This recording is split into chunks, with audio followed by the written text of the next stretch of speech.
"I am afraid, Watson, that I shall have to go," said Holmes, as we sat down together to our breakfast one morning. "Go? Where to?" "To Dartmoor, to King's Pyland." I was not surprised.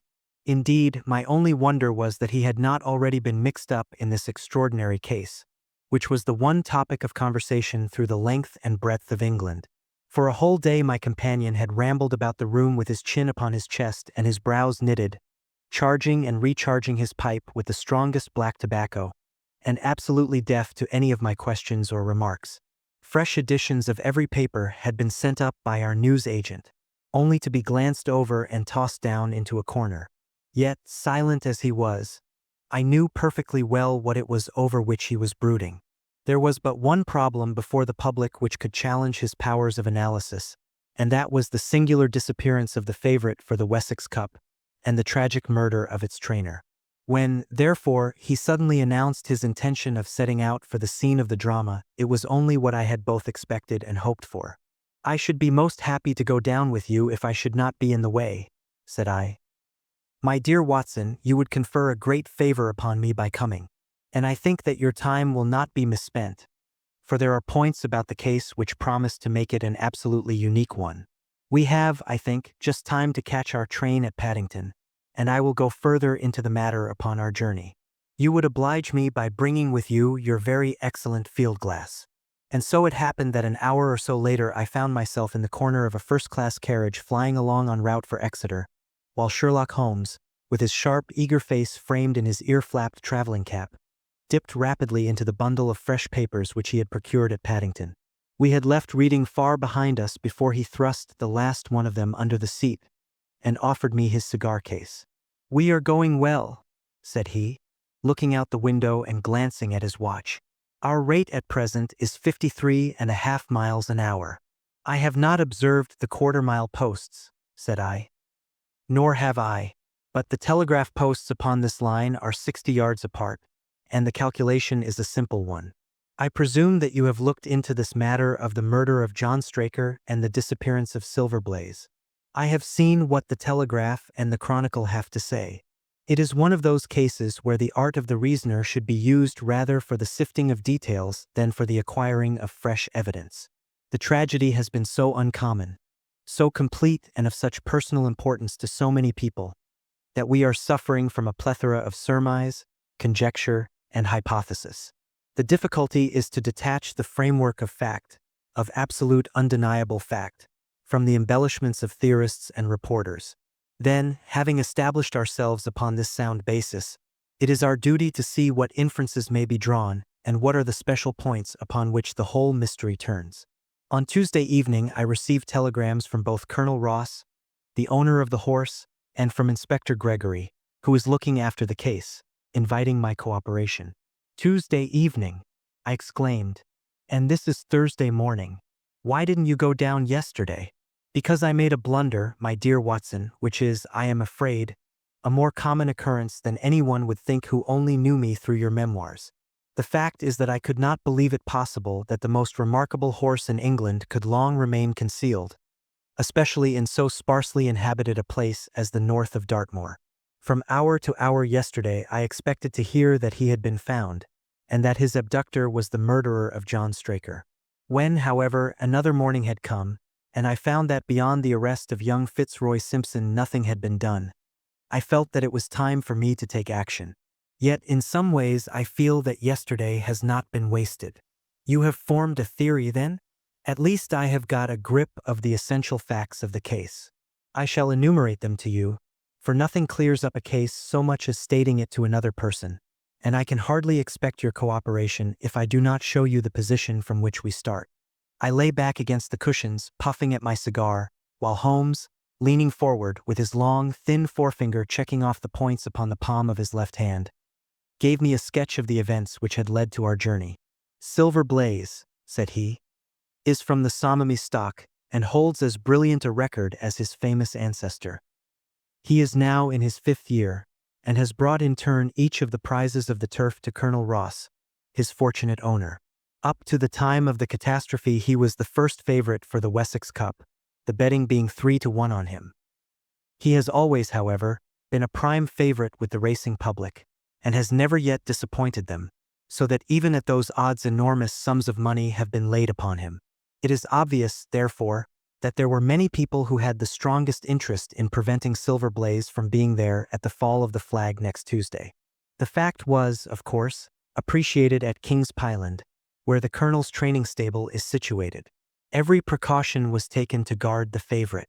The trainer, John Straker, is a retired jockey who rode in Colonel Ross's colors before he became too heavy for the weighing chair. He has served the Colonel for 5 years as jockey and for 7 as trainer, and has always shown himself to be a zealous and honest servant. Under him were 3 lads, for the establishment was a small one, containing only 4 horses in all. One of these lads sat up each night in the stable, while the others slept in the loft. All 3 bore excellent characters. John Straker, who is a married man, lived in a small villa about 200 yards from the stables. He has no children, keeps 1 maidservant, and is comfortably off. The country round is very lonely, but about half a mile to the north there is a small cluster of villas which have been built by a Tavistock contractor for the use of invalids and others who may wish to enjoy the pure Dartmoor air. Tavistock itself lies 2 miles to the west, while across the moor, also about 2 miles distant, is the larger training establishment of Mapleton, which belongs to Lord Backwater, and is managed by Silas Brown. In every other direction the moor is a complete wilderness, inhabited only by a few roaming gypsies. Such was the general situation last Monday night when the catastrophe occurred. On that evening the horses had been exercised and watered as usual, and the stables were locked up at 9 o'clock.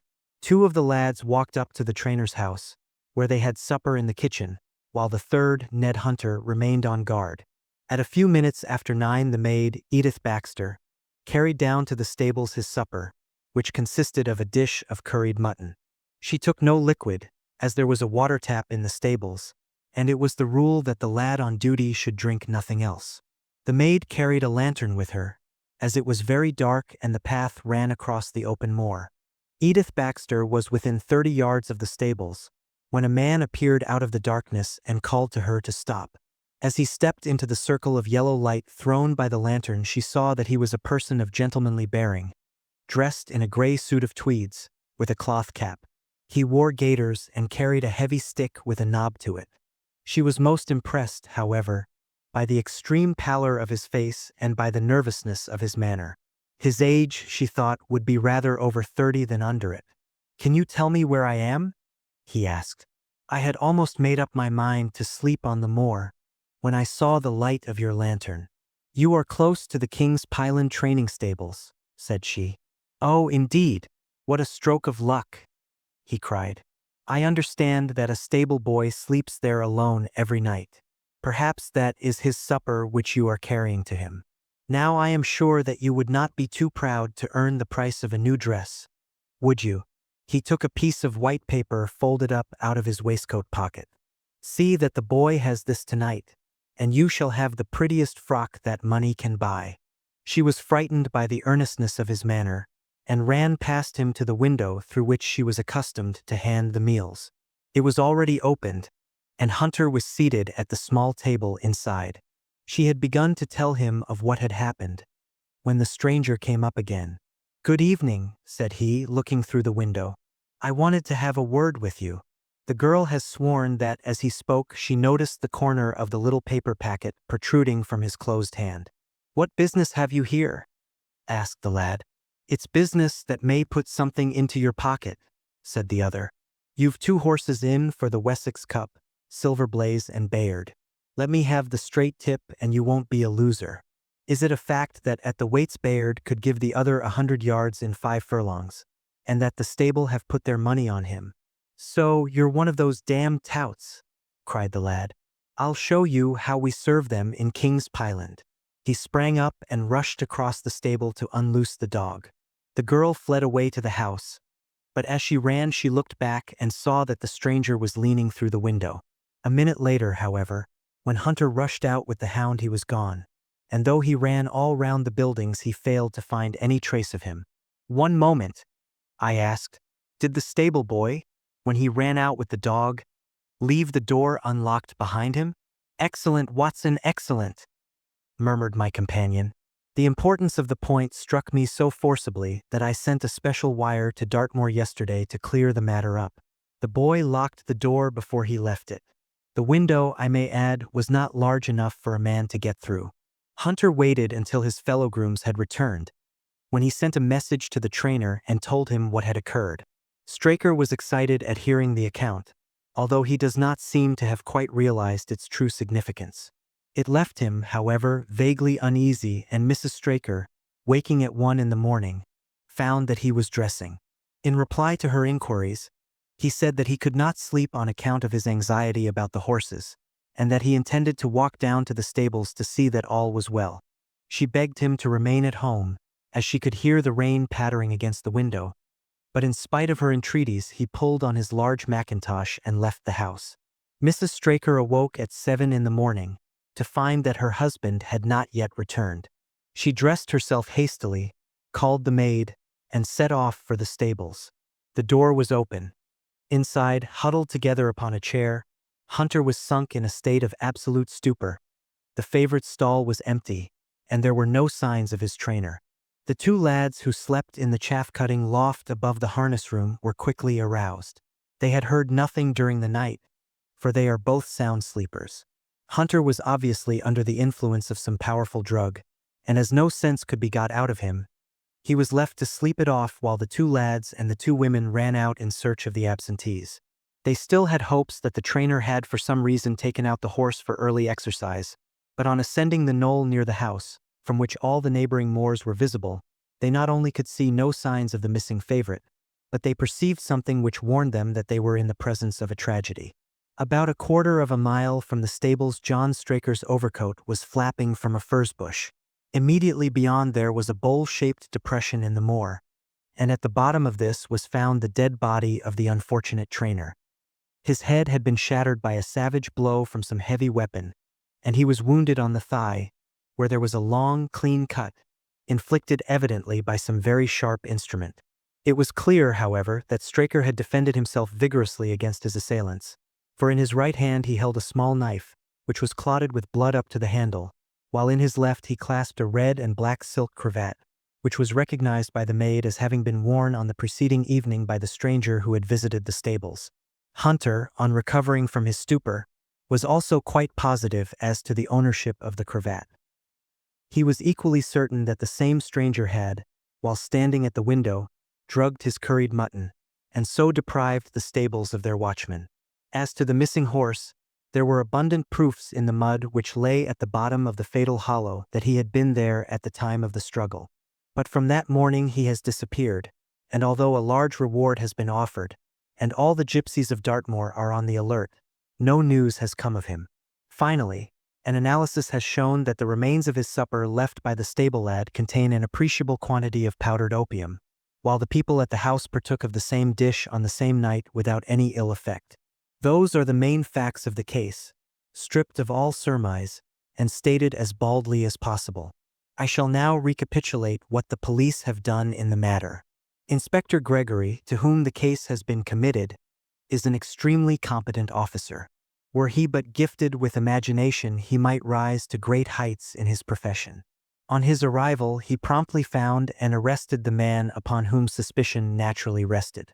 There was little difficulty in finding him, for he inhabited one of those villas which I have mentioned. His name, it appears, was Fitzroy Simpson. He was a man of excellent birth and education, who had squandered a fortune upon the turf, and who lived now by doing a little quiet and genteel bookmaking in the sporting clubs of London. An examination of his betting book shows that bets to the amount of £5,000 had been registered by him against the favorite. On being arrested, he volunteered the statement that he had come down to Dartmoor in the hope of getting some information about the King's Pyland horses, and also about Desborough, the second favorite, which was in charge of Silas Brown at the Mapleton stables.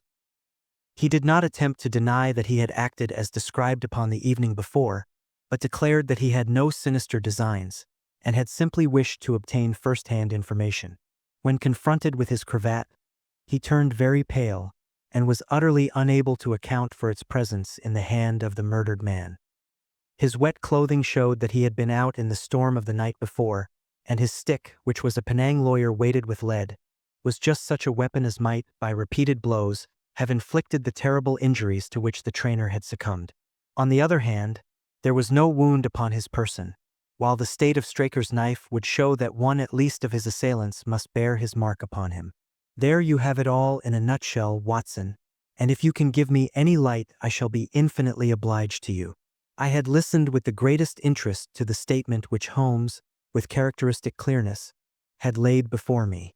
Though most of the facts were familiar to me, I had not sufficiently appreciated their relative importance, nor their connection to each other. Is it not possible, I suggested, that the incised wound upon Straker may have been caused by his own knife in the convulsive struggles which follow any brain injury? It is more than possible. It is probable, said Holmes.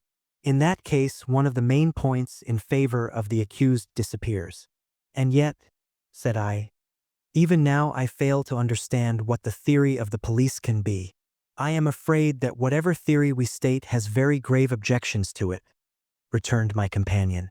The police imagine, I take it, that this Fitzroy Simpson, having drugged the lad, and having in some way obtained a duplicate key, opened the stable door and took out the horse, with the intention, apparently, of kidnapping him altogether. His bridle is missing, so that Simpson must have put this on. Then, having left the door open behind him, he was leading the horse away over the moor, when he was either met or overtaken by the trainer. A row naturally ensued. Simpson beat out the trainer's brains with his heavy stick without receiving any injury from the small knife which Straker used in self-defense, and then the thief either led the horse on to some secret hiding place, or else it may have bolted during the struggle, and be now wandering out on the moors. That is the case as it appears to the police, and improbable as it is, all other explanations are more improbable still. However, I shall very quickly test the matter when I am once upon the spot, and until then I cannot really see how we can get much further than our present position. It was evening before we reached the little town of Tavistock, which lies, like the boss of a shield, in the middle of the huge circle of Dartmoor. Two gentlemen were awaiting us in the station. The one a tall, fair man with lion-like hair and beard and curiously penetrating light blue eyes. The other a small, alert person, very neat and dapper, in a frock coat and gaiters, with trim little side whiskers and an eyeglass. The latter was Colonel Ross, the well-known sportsman. The other, Inspector Gregory, a man who was rapidly making his name in the English detective service. "I am delighted that you have come down, Mr. Holmes," said the colonel. "The inspector here has done all that could possibly be suggested, but I wish to leave no stone unturned in trying to avenge poor Straker and in recovering my horse." "Have there been any fresh developments?" asked Holmes. "I am sorry to say that we have made very little progress," said the inspector. "We have an open carriage outside, and as you would no doubt like to see the place before the light fails, we might talk it over as we drive." A minute later we were all seated in a comfortable landau, and were rattling through the quaint old Devonshire city.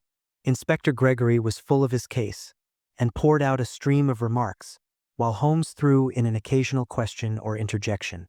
Colonel Ross leaned back with his arms folded and his hat tilted over his eyes, while I listened with interest to the dialogue of the two detectives. Gregory was formulating his theory, which was almost exactly what Holmes had foretold in the train. "The net is drawn pretty close round Fitzroy Simpson," he remarked, "and I believe myself that he is our man. At the same time I recognize that the evidence is purely circumstantial, and that some new development may upset it. How about Straker's knife? We have quite come to the conclusion that he wounded himself in his fall. My friend Dr. Watson made that suggestion to me as we came down. If so, it would tell against this man Simpson. Undoubtedly, he has neither a knife nor any sign of a wound. The evidence against him is certainly very strong. He had a great interest in the disappearance of the favorite. He lies under suspicion of having poisoned the stable boy. He was undoubtedly out in the storm. He was armed with a heavy stick, and his cravat was found in the dead man's hand. I really think we have enough to go before a jury." Holmes shook his head. "A clever counsel would tear it all to rags," said he. "Why should he take the horse out of the stable? If he wished to injure it, why could he not do it there? Has a duplicate key been found in his possession? What chemist sold him the powdered opium? Above all, where could he, a stranger to the district, hide a horse, and such a horse as this? What is his own explanation as to the paper which he wished the maid to give to the stable boy? He says that it was a 10-pound note. One was found in his purse. But your other difficulties are not so formidable as they seem. He is not a stranger to the district. He has twice lodged at Tavistock in the summer. The opium was probably brought from London. The key, having served its purpose, would be hurled away. The horse may be at the bottom of one of the pits or old mines upon the moor. What does he say about the cravat? He acknowledges that it is his, and declares that he had lost it. But a new element has been introduced into the case which may account for his leading the horse from the stable. Holmes pricked up his ears. We have found traces which show that a party of gypsies encamped on Monday night within a mile of the spot where the murder took place. On Tuesday they were gone. Now, presuming that there was some understanding between Simpson and these gypsies, might he not have been leading the horse to them when he was overtaken, and may they not have him now? It is certainly possible. The moor is being scoured for these gypsies. I have also examined every stable and outhouse in Tavistock, and for a radius of 10 miles. There is another training stable quite close, I understand? Yes, and that is a factor which we must certainly not neglect. As Desborough, their horse, was second in the betting, they had an interest in the disappearance of the favorite. Silas Brown, the trainer, is known to have had large bets upon the event, and he was no friend to poor Straker. We have, however, examined the stables, and there is nothing to connect him with the affair. And nothing to connect this man Simpson with the interests of the Mapleton stables? Nothing at all. Holmes leaned back in the carriage, and the conversation ceased. A few minutes later our driver pulled up at a neat little red brick villa with overhanging eaves which stood by the road. Some distance off, across a paddock, lay a long gray-tiled outbuilding. In every other direction the low curves of the moor, bronze-colored from the fading ferns, stretched away to the skyline, broken only by the steeples of Tavistock, and by a cluster of houses away to the westward which marked the Mapleton stables. We all sprang out with the exception of Holmes, who continued to lean back with his eyes fixed upon the sky in front of him, entirely absorbed in his own thoughts. It was only when I touched his arm that he roused himself with a violent start and stepped out of the carriage. "Excuse me," said he, turning to Colonel Ross, who had looked at him in some surprise. "I was daydreaming." There was a gleam in his eyes and a suppressed excitement in his manner which convinced me, used as I was to his ways, that his hand was upon a clue, though I could not imagine where he had found it. "Perhaps you would prefer at once to go on to the scene of the crime, Mr. Holmes?" said Gregory. "I think that I should prefer to stay here a little and go into one or two questions of detail. Straker was brought back here, I presume?" "Yes, he lies upstairs. The inquest is tomorrow." "He has been in your service some years, Colonel Ross?" "I have always found him an excellent servant." "I presume that you made an inventory of what he had in his pockets at the time of his death, Inspector?" "I have the things themselves in the sitting room, if you would care to see them." "I should be very glad." We all filed into the front room and sat round the central table while the inspector unlocked a square tin box and laid a small heap of things before us.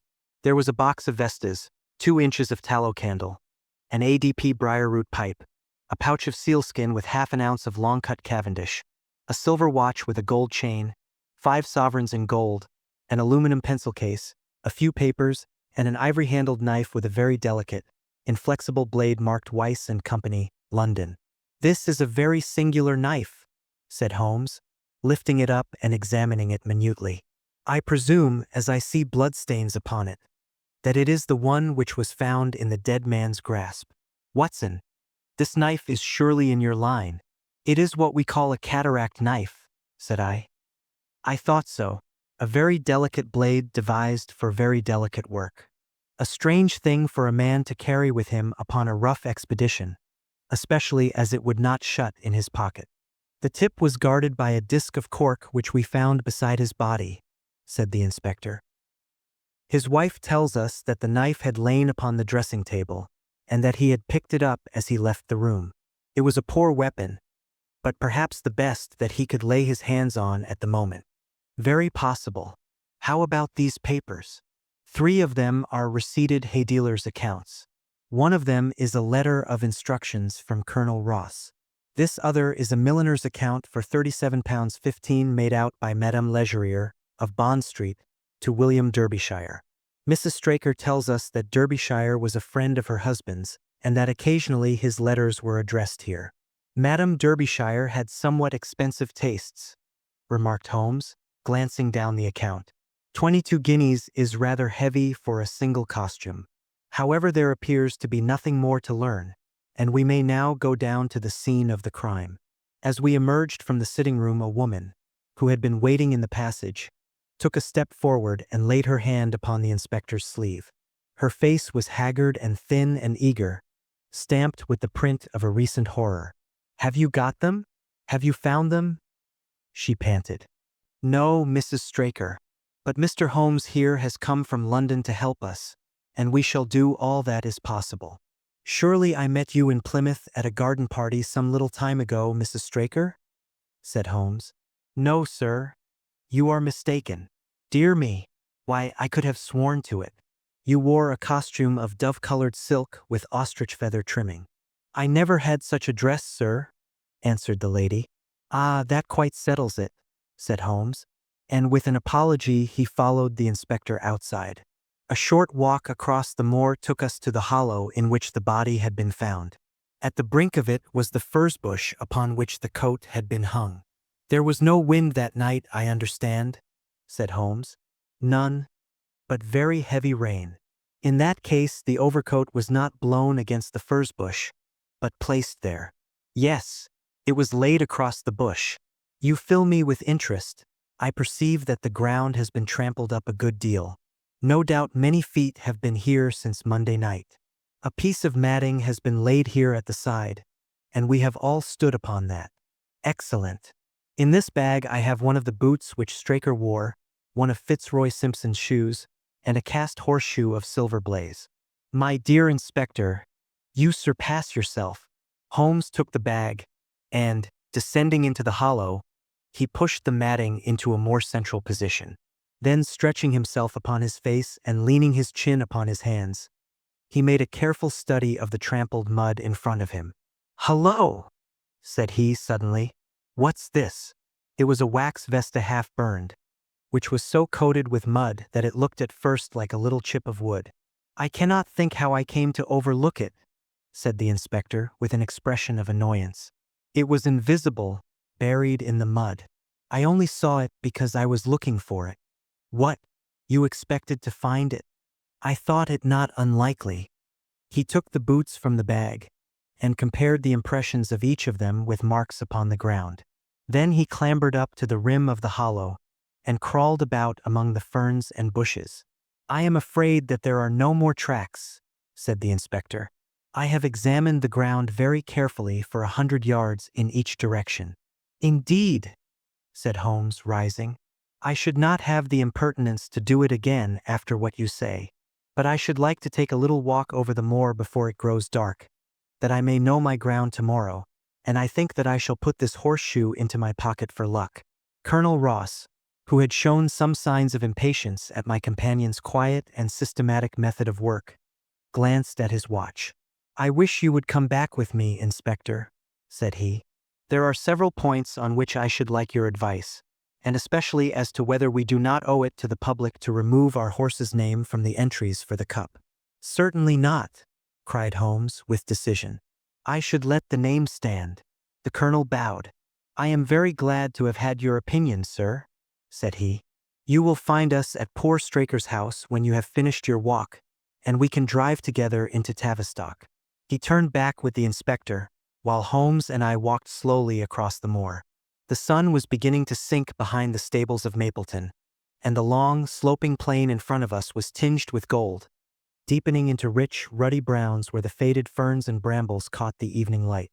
But the glories of the landscape were all wasted upon my companion, who was sunk in the deepest thought. "It's this way, Watson," said he at last. "We may leave the question of who killed John Straker for the instant, and confine ourselves to finding out what has become of the horse. Now, supposing that he broke away during or after the tragedy, where could he have gone to? The horse is a very gregarious creature. If left to himself, his instincts would have been either to return to King's Pyland or go over to Mapleton. Why should he run wild upon the moor? He would surely have been seen by now. And why should gypsies kidnap him? These people always clear out when they hear of trouble, for they do not wish to be pestered by the police. They could not hope to sell such a horse. They would run a great risk and gain nothing by taking him. Surely that is clear. Where is he, then? I have already said that he must have gone to King's Pyland or to Mapleton. He is not at King's Pyland. Therefore he is at Mapleton. Let us take that as a working hypothesis and see what it leads us to. This part of the moor, as the inspector remarked, is very hard and dry. But it falls away towards Mapleton, and you can see from here that there is a long hollow over yonder, which must have been very wet on Monday night. If our supposition is correct, then the horse must have crossed that, and there is the point where we should look for his tracks. We had been walking briskly during this conversation, and a few more minutes brought us to the hollow in question. At Holmes' request, I walked down the bank to the right, and he to the left, but I had not taken 50 paces before I heard him give a shout, and saw him waving his hand to me. The track of a horse was plainly outlined in the soft earth in front of him, and the shoe which he took from his pocket exactly fitted the impression. "See the value of imagination," said Holmes. "It is the one quality which Gregory lacks. We imagined what might have happened, acted upon the supposition, and find ourselves justified. Let us proceed." We crossed the marshy bottom and passed over a quarter of a mile of dry, hard turf. Again the ground sloped, and again we came on the tracks. Then we lost them for half a mile, but only to pick them up once more quite close to Mapleton. It was Holmes who saw them first, and he stood pointing with a look of triumph upon his face. A man's track was visible beside the horse's. "The horse was alone before," I cried. "Quite so. It was alone before. Hullo! What is this?" The double track turned sharp off and took the direction of King's Pyland. Holmes whistled, and we both followed along after it. His eyes were on the trail, but I happened to look a little to one side, and saw to my surprise the same tracks coming back again in the opposite direction. "One for you, Watson," said Holmes when I pointed it out. "You have saved us a long walk, which would have brought us back on our own traces. Let us follow the return track." We had not to go far. It ended at the paving of asphalt which led up to the gates of the Mapleton stables. As we approached, a groom ran out from them. "We don't want any loiterers about here," said he. "I only wish to ask a question," said Holmes, with his finger and thumb in his waistcoat pocket. "Should I be too early to see your master, Mr. Silas Brown, if I were to call at 5 o'clock tomorrow morning?" "Bless you, sir, if anyone is about he will be, for he is always the first stirring. But here he is, sir, to answer your questions for himself." "No, sir, no. It is as much as my place is worth to let him see me touch your money. Afterwards, if you like." As Sherlock Holmes replaced the half-crown which he had drawn from his pocket, a fierce-looking elderly man strode out from the gate with a hunting crop swinging in his hand. "What's this, Dawson?" he cried. "No gossiping. Go about your business. And you, what the devil do you want here?" "10 minutes' talk with you, my good sir," said Holmes in the sweetest of voices. "I've no time to talk to every gadabout. We want no stranger here. Be off, or you may find a dog at your heels." Holmes leaned forward and whispered something in the trainer's ear. He started violently and flushed to the temples. "It's a lie!" he shouted. "An infernal lie. Very good. Shall we argue about it here in public or talk it over in your parlor?" "Oh, come in if you wish to." Holmes smiled. "I shall not keep you more than a few minutes, Watson," said he. "Now, Mr. Brown, I am quite at your disposal." It was 20 minutes, and the reds had all faded into grays before Holmes and the trainer reappeared. Never have I seen such a change as had been brought about in Silas Brown in that short time. His face was ashy pale, beads of perspiration shone upon his brow, and his hands shook until the hunting crop wagged like a branch in the wind. His bullying, overbearing manner was all gone too, and he cringed along at my companion's side like a dog with its master. "Your instructions will be done." "It shall all be done," said he. "There must be no mistake," said Holmes, looking round at him. The other winced as he read the menace in his eyes. "Oh no, there shall be no mistake. It shall be there. Should I change it first or not?" Holmes thought a little and then burst out laughing. "No, don't," said he. "I shall write to you about it. No tricks now or— Oh, you can trust me, you can trust me. Yes, I think I can.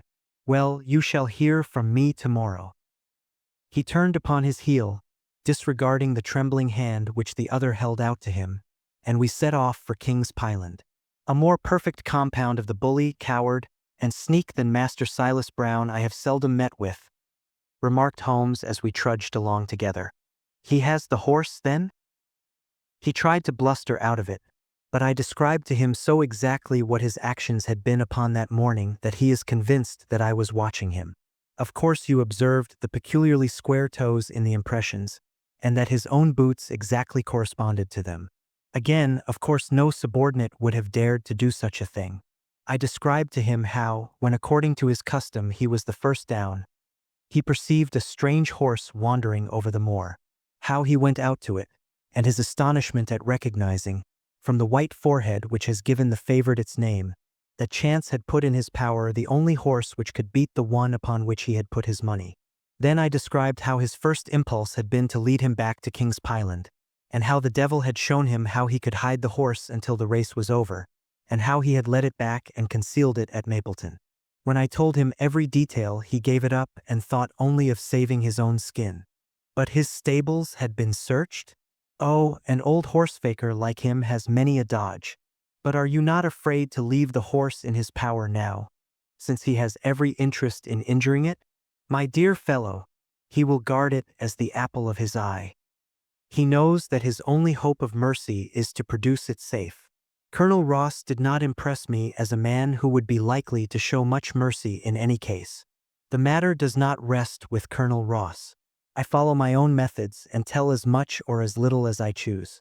That is the advantage of being unofficial. I don't know whether you observed it, Watson, but the Colonel's manner has been just a trifle cavalier to me. I am inclined now to have a little amusement at his expense. Say nothing to him about the horse. Certainly not without your permission. And of course this is all quite a minor point compared to the question of who killed John Straker. And you will devote yourself to that? On the contrary, we both go back to London by the night train. I was thunderstruck by my friend's words. We had only been a few hours in Devonshire, and that he should give up an investigation which he had begun so brilliantly was quite incomprehensible to me. Not a word more could I draw from him until we were back at the trainer's house. The colonel and the inspector were awaiting us in the parlor. "My friend and I returned to town by the night express," said Holmes. "We have had a charming little breath of your beautiful Dartmoor air." The inspector opened his eyes, and the colonel's lip curled in a sneer. "So you despair of arresting the murderer of poor Straker?" said he. Holmes shrugged his shoulders. "There are certainly grave difficulties in the way," said he. "I have every hope, however, that your horse will start." Holmes leaned forward and whispered something in the trainer's ear. He started violently and flushed to the temples. "It's a lie!" he shouted. "An infernal lie. Very good. Shall we argue about it here in public or talk it over in your parlor?" "Oh, come in if you wish to." Holmes smiled. "I shall not keep you more than a few minutes, Watson," said he. "Now, Mr. Brown, I am quite at your disposal." It was 20 minutes, and the reds had all faded into grays before Holmes and the trainer reappeared. Never have I seen such a change as had been brought about in Silas Brown in that short time. His face was ashy pale, beads of perspiration shone upon his brow, and his hands shook until the hunting crop wagged like a branch in the wind. His bullying, overbearing manner was all gone too, and he cringed along at my companion's side like a dog with its master. "Your instructions will be done." "It shall all be done," said he. "There must be no mistake," said Holmes, looking round at him. The other winced as he read the menace in his eyes. "Oh no, there shall be no mistake. It shall be there. Should I change it first or not?" Holmes thought a little and then burst out laughing. "No, don't," said he. "I shall write to you about it. No tricks now or— Oh, you can trust me, you can trust me. Yes, I think I can. Well, you shall hear from me tomorrow. He turned upon his heel, disregarding the trembling hand which the other held out to him, and we set off for King's Pyland. A more perfect compound of the bully, coward, and sneak than Master Silas Brown I have seldom met with, remarked Holmes as we trudged along together. He has the horse, then? He tried to bluster out of it, but I described to him so exactly what his actions had been upon that morning that he is convinced that I was watching him. Of course you observed the peculiarly square toes in the impressions, and that his own boots exactly corresponded to them. Again, of course no subordinate would have dared to do such a thing. I described to him how, when according to his custom he was the first down, he perceived a strange horse wandering over the moor, how he went out to it, and his astonishment at recognizing, from the white forehead which has given the favorite its name, that chance had put in his power the only horse which could beat the one upon which he had put his money. Then I described how his first impulse had been to lead him back to King's Pyland, and how the devil had shown him how he could hide the horse until the race was over, and how he had led it back and concealed it at Mapleton. When I told him every detail, he gave it up and thought only of saving his own skin. But his stables had been searched? Oh, an old horse-faker like him has many a dodge. But are you not afraid to leave the horse in his power now, since he has every interest in injuring it? My dear fellow, he will guard it as the apple of his eye. He knows that his only hope of mercy is to produce it safe. Colonel Ross did not impress me as a man who would be likely to show much mercy in any case. The matter does not rest with Colonel Ross. I follow my own methods and tell as much or as little as I choose. That is the advantage of being unofficial. I don't know whether you observed it, Watson, but the Colonel's manner has been just a trifle cavalier to me. I am inclined now to have a little amusement at his expense. Say nothing to him about the horse. Certainly not without your permission. And of course this is all quite a minor point compared to the question of who killed John Straker. And you will devote yourself to that? On the contrary, we both go back to London by the night train. I was thunderstruck by my friend's words. We had only been a few hours in Devonshire, and that he should give up an investigation which he had begun so brilliantly was quite incomprehensible to me. Not a word more could I draw from him until we were back at the trainer's house. The colonel and the inspector were awaiting us in the parlor. My friend and I returned to town by the night express, said Holmes. We have had a charming little breath of your beautiful Dartmoor air. The inspector opened his eyes, and the colonel's lip curled in a sneer. So you despair of arresting the murderer of poor Straker, said he. Holmes shrugged his shoulders. There are certainly grave difficulties in the way, said he. I have every hope, however, that your horse will start upon Tuesday, and I beg that you will have your jockey in readiness. Might I ask for a photograph of Mr. John Straker? The inspector took one from an envelope and handed it to him. My dear Gregory, you anticipate all my wants. If I might ask you to wait here for an instant, I have a question which I should like to put to the maid. I must say that I am rather disappointed in our London consultant, said Colonel Ross bluntly as my friend left the room. I do not see that we are any further than when he came. At least you have his assurance that your horse will run, said I. Yes, I have his assurance, said the colonel with a shrug of his shoulders. I should prefer to have the horse. I was about to make some reply in defense of my friend when he entered the room again. Now, gentlemen, said he, I am quite ready for Tavistock. As we stepped into the carriage, one of the stable lads held the door open for us. A sudden idea seemed to occur to Holmes, for he leaned forward and touched the lad upon the sleeve. You have a few sheep in the paddock, he said. Who attends to them? I do, sir. Have you noticed anything amiss with them of late? Well, sir, not of much account. But 3 of them have gone lame, sir. I could see that Holmes was extremely pleased, for he chuckled and rubbed his hands together. A long shot, Watson. A very long shot, said he, pinching my arm. Gregory, let me recommend to your attention this singular epidemic among the sheep. Drive on, coachman. Colonel Ross still wore an expression which showed the poor opinion which he had formed of my companion's ability, but I saw by the inspector's face that his attention had been keenly aroused. You consider that to be important? He asked. Exceedingly so. Is there any point to which you would wish to draw my attention? To the curious incident of the dog in the nighttime. The dog did nothing in the nighttime. That was the curious incident, remarked Sherlock Holmes. For days later Holmes and I were again in the train, bound for Winchester to see the race for the Wessex Cup. Colonel Ross met us by appointment outside the station, and we drove in his drag to the course beyond the town. His face was grave, and his manner was cold in the extreme. "I have seen nothing of my horse," said he. "I suppose that you would know him when you saw him?" asked Holmes. The colonel was very angry. "I have been on the turf for 20 years, and never was asked such a question as that before," said he. "A child would know Silver Blaze, with his white forehead and his mottled off foreleg. How is the betting?" "Well, that is the curious part of it. You could have got 15 to 1 yesterday, but the price has become shorter and shorter, until you can hardly get 3 to 1 now." "Hum," said Holmes.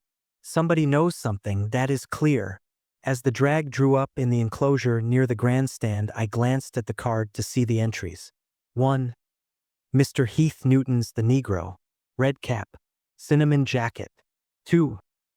Colonel Wardlaw's Pugilist, pink cap, blue and black jacket. 3. Lord Backwater's Desborough, yellow cap and sleeves. 4. Colonel Ross's Silver Blaze, black cap, red jacket. 5. Duke of Balmoral's Iris, yellow and black stripes. 6. Lord Singleford's Raspier, purple cap, black sleeves.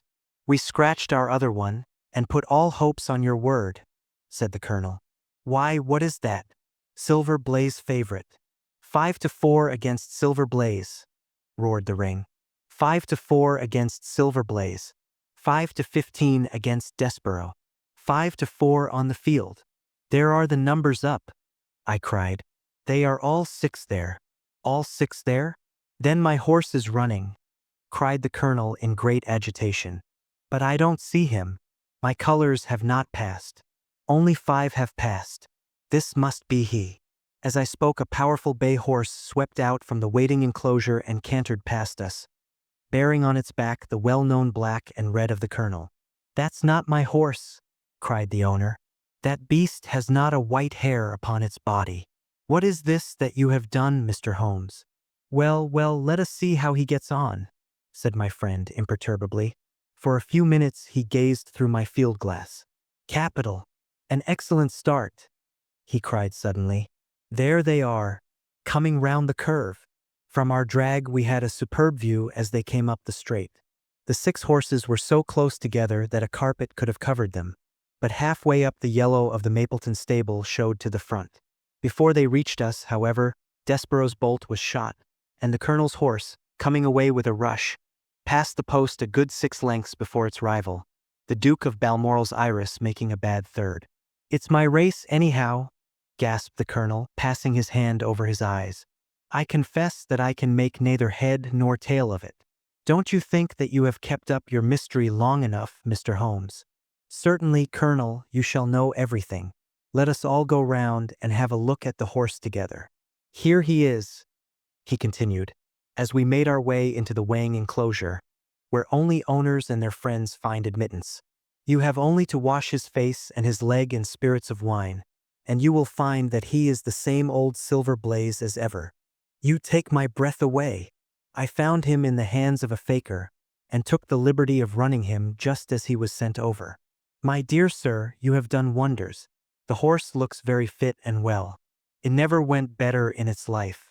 I owe you 1,000 apologies for having doubted your ability. You have done me a great service by recovering my horse. You would do me a greater still if you could lay your hands on the murderer of John Straker." "I have done so," said Holmes quietly. The colonel and I stared at him in amazement. "You have got him. Where is he, then?" "He is here." "Here? Where?" "In my company at the present moment." The colonel flushed angrily. "I quite recognize that I am under obligations to you, Mr. Holmes," said he. "But I must regard what you have just said as either a very bad joke or an insult." Sherlock Holmes laughed. "I assure you that I have not associated you with the crime, Colonel," said he. The real murderer is standing immediately behind you." He stepped past and laid his hand upon the glossy neck of the thoroughbred. "The horse!" cried both the colonel and myself. "Yes, the horse. And it may lessen his guilt if I say that it was done in self-defense, and that John Straker was a man who was entirely unworthy of your confidence. But there goes the bell, and as I stand to win a little on this next race, I shall defer a lengthy explanation until a more fitting time." We had the corner of a Pullman car to ourselves that evening as we whirled back to London, and I fancy that the journey was a short one to Colonel Ross as well as to myself, as we listened to our companion's narrative of the events which had occurred at the Dartmoor training stables upon the Monday night, and the means by which he had unraveled them. "I confess," said he, "that any theories which I had formed from the newspaper reports were entirely erroneous, and yet there were indications there, had they not been overlaid by other details which concealed their true import. I went to Devonshire with the conviction that Fitzroy Simpson was the true culprit, although, of course, I saw that the evidence against him was by no means complete. It was while I was in the carriage, just as we reached the trainer's house, that the immense significance of the curried mutton occurred to me. You may remember that I was distrait, and remained sitting after you had all alighted. I was marveling in my own mind how I could possibly have overlooked so obvious a clue. "I confess," said the colonel, "that even now I cannot see how it helps us. It was the first link in my chain of reasoning. Powdered opium is by no means tasteless. The flavor is not disagreeable, but it is perceptible. Were it mixed with any ordinary dish, the eater would undoubtedly detect it, and would probably eat no more. A curry was exactly the medium which would disguise this taste. By no possible supposition could the stranger, Fitzroy Simpson, have caused curry to be served in the trainer's family that night, and it is surely too monstrous a coincidence to suppose that he happened to come along with powdered opium upon the very night when a dish happened to be served which would disguise the flavor. That is unthinkable. Therefore Simpson becomes eliminated from the case, and our attention centers upon Straker and his wife, the only two people who could have chosen curried mutton for supper that night. The opium was added after the dish was set aside for the stable boy, for the others had the same for supper with no ill effects. Which of them, then, had access to that dish without the maid seeing them? Before deciding that question, I had grasped the significance of the silence of the dog, for one true inference invariably suggests others. The Simpson incident had shown me that a dog was kept in the stables, and yet, though someone had been in and had fetched out a horse, he had not barked enough to arouse the two lads in the loft. Obviously, the midnight visitor was someone whom the dog knew well. I was already convinced, or almost convinced, that John Straker went down to the stables in the dead of the night and took out Silver Blaze. For what purpose? For a dishonest one, obviously, or why should he drug his own stable boy? And yet I was at a loss to know why. There have been cases before now where trainers have made sure of great sums of money by laying against their own horses, through agents, and then preventing them from winning by fraud. Sometimes it is a pulling jockey. Sometimes it is some surer and subtler means. What was it here? I hoped that the contents of his pockets might help me to form a conclusion. And they did so. You cannot have forgotten the singular knife which was found in the dead man's hand. A knife which certainly no sane man would choose for a weapon. It was, as Dr. Watson told us, a form of knife which is used for the most delicate operations known in surgery. And it was to be used for a delicate operation that night. You must know, with your wide experience of turf matters, Colonel Ross, that it is possible to make a slight nick upon the tendons of a horse's ham, and to do it subcutaneously so as to leave absolutely no trace. A horse so treated would develop a slight lameness, which would be put down to a strain in exercise or a touch of rheumatism, but never to foul play. "Villain! Scoundrel!" cried the colonel. "We have here the explanation of why John Straker wished to take the horse out on to the moor. So spirited a creature would have certainly roused the soundest of sleepers when it felt the prick of the knife. It was absolutely necessary to do it in the open air." "I have been blind," cried the colonel. "Of course that was why he needed the candle and struck the match." "Undoubtedly. But in examining his belongings I was fortunate enough to discover not only the method of the crime, but even its motives. As a man of the world, Colonel, you know that men do not carry other people's bills about in their pockets. We have most of us quite enough to do to settle our own. I at once concluded that Straker was leading a double life and keeping a second establishment. The nature of the bill showed that there was a lady in the case, and one who had expensive tastes. Liberal as you are with your servants, one can hardly expect that they can buy 20-guinea walking dresses for their ladies. I questioned Mrs. Straker as to the dress without her knowing it, and having satisfied myself that it had never reached her, I made a note of the milliner's address, and felt that by calling there with Straker's photograph I could easily dispose of the mythical Derbyshire. From that time on all was plain. Straker had led out the horse to a hollow where his light would be invisible. Simpson in his flight had dropped his cravat, and Straker had picked it up, with some idea, perhaps, that he might use it in securing the horse's leg. Once in the hollow, he had got behind the horse and had struck a light. But the creature, frightened at the sudden glare, and with the strange instinct of animals feeling that some mischief was intended, had lashed out, and the steel shoe had struck Straker full on the forehead. He had already, in spite of the rain, taken off his overcoat in order to do his delicate task, and so, as he fell, his knife gashed his thigh. Do I make it clear? Wonderful! Cried the colonel. Wonderful! You might have been there. My final shot was, I confess, a very long one. It struck me that so astute a man as Straker would not undertake this delicate tendon-nicking without a little practice. What could he practice on? My eyes fell upon the sheep, and I asked a question which, rather to my surprise, showed that my surmise was correct. When I returned to London, I called upon the milliner, who had recognized Straker as an excellent customer of the name of Derbyshire, who had a very dashing wife, with a strong partiality for expensive dresses. I have no doubt that this woman had plunged him over head and ears in debt, and so led him into this miserable plot. You have explained all but one thing, cried the colonel. Where was the horse? Ah, it bolted, and was cared for by one of your neighbors. We must have an amnesty in that direction, I think. This is Clapham Junction, if I am not mistaken, and we shall be in Victoria in less than 10 minutes. If you care to smoke a cigar in our rooms, Colonel, I shall be happy to give you any other details which might interest you.